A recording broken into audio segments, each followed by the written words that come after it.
lost its power, it doesn't work. Walter finds him and apologizes for being unable to help. Minutes later an ambulance arrives to take the body and Ben decides to visit Walter to apologize in the name of his community.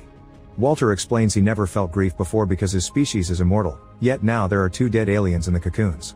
He wants to put the rest of the cocoons back in the ocean so they can sleep again until he can come back with more power, but there's no time because he and his crew must fly home the next day.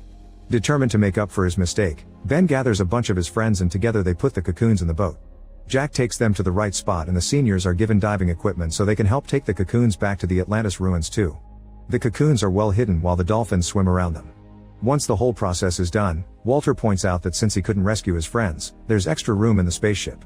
If the old humans want, they can leave Earth and start a new eternal life on the alien planet. The seniors agree, but first they have to prepare a few things.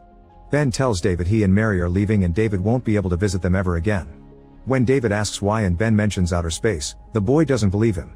Mary hugs her daughter Susan and David one last time as a final goodbye, but she doesn't cry until they're far enough.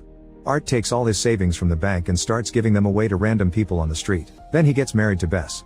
Joe visits Alma to tell her about the aliens' offer. He explains he wants to go, but if Alma doesn't, then he'd rather stay here with cancer to wait for the end with her. Feeling bad for him, Alma agrees to go.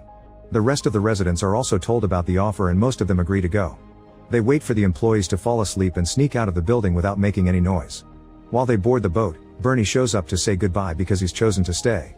Unfortunately, Jack can't start the boat, so they'll have to wait for him to do some repairs. At the same time, Susan notices David is crying while waiting for another eclipse and wonders if he knows why her parents were behaving weirdly, but he refuses to tell. A worried Susan decides to visit the retirement home, and when the security guard goes looking for Ben and Mary, he discovers all the beds are empty. He immediately calls the police, who start searching the area with Susan's help. However, David sees the boat finally taking off and runs down the harbor.